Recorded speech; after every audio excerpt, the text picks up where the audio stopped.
declaration machal kamagi maber kabisa. Gimomiyo awacho maber kabisa,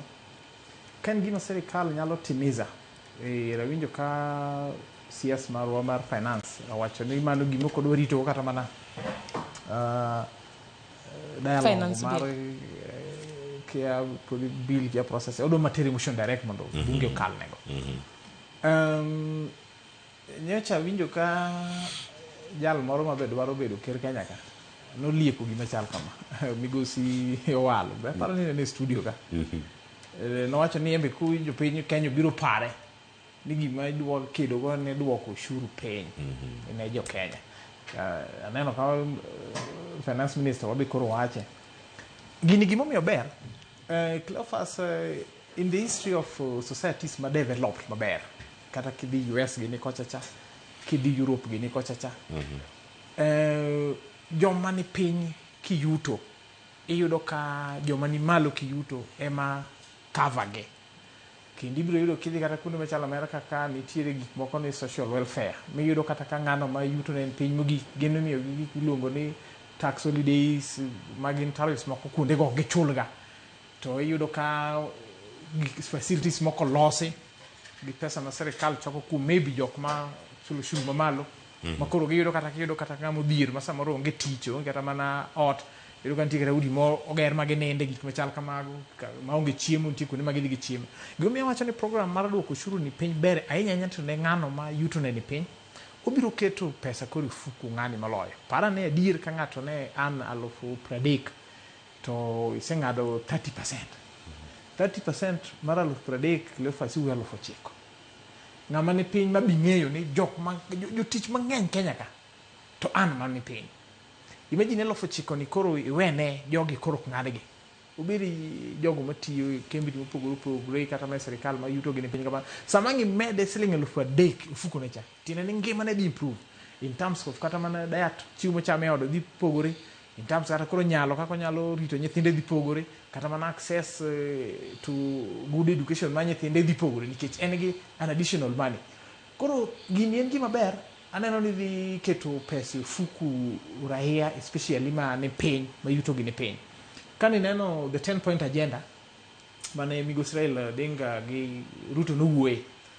achiel kuom gigo mane dhi bedo implemented en NADCO report. To ahinya to NADCO report kanyo gima ne yuago kabisa ne cost of living. To cost of living ni odhi improve sama koro ng'ama ne piny ma yuto ma piny igolo ne ushuru ni koro ko chul cost ne mar living be dhi piny nikech koro kodhi bedo ni pesa te mano yudo otere mahitaji idhi yudo ka koro nyalo dong kata gimoro ma koro it's a good system. Ker ma kawuono ti wacho ni odwa tero Kenya Singapore wejego kabisa gik machal kamagi mane otero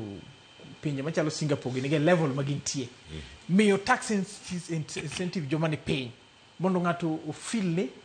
ngima ok tek nikech sama ngima tek ineno gima ne Gen Z ogore ne momiyo kata koro wabedo gi broad-based government ne ngima matek tadier ngima matek ne achiel kuom duoke piny anyway japiny obed gi pesa ne marufuku omiyo joma tiyo ma an below 30 dier ko golne gi 30% mar pay Cleophas gino is a very big changer to kendo kata mana siasa modhiye next odhi bedo an indicator ma dhi influence wach mar go bolo iyeri kore nitiyo kode siasa okayini tiyo kode siasa I want to siasa biro ananene e angul moro ni akoponi odwa be Singapore dier ma ker wuoyni Ben mondo obedi first class society Ben nitiyo gi gini yo siasa ko tiyo kode yo siasa ana amendment mora mi dhi tim kae weche mag osuru jomoko to nyalo ne ni en yor siasa but hata nene ni en achiel kuom gik madhi miyo wa solve the issue mar cost of living mosebedo malo mane ne NADCO report e pek mar ngima kama gintiere kar kae wan gi low income earners kod middle income earners kama gintie ni kaka jogo osebedo ka ndikre kura opogore middle income earners osebedo ka wuok oko kendo ndikore kendo gikawo ombulu kendo kirango atamalo margi thoth ahinya en medruok mosemedore kata kinde mokalo kae wan gi jok ma yuto gi ni piny mabedo kuogo ko samoro mondo mi odhi ondikre kaka jogo ombulu diponi ma incentive mimiyo gi milose cha mar mondo biniero sirkal otimo noma ouguru khodwa ko kura binyalo ng'e gi wang' makamano wang' makamano ok nyal ng'iego gimiyo ka ng'e gi wang' makamano gima nomiyo joma tindo no dhi ng'anyo adier Cleophas en cost of living makata joma tindo ne feel to joma tindo gi gin be ma joma yuto gi ne piny mogik nikech gin e jok ma koro ka chako ga tije mabok chako kata gi salary moro ma malo tiro ka gichako tije chulo 20,000 kama 30 kama to payni en gima mas ma joma tindo nyaka chul koro an anene e wang' achiel no gimoro ni kia ni jok ma yuto gi ni piny kia oka kura ok en adiera erokamano makege kan mana daka achiel kupa medo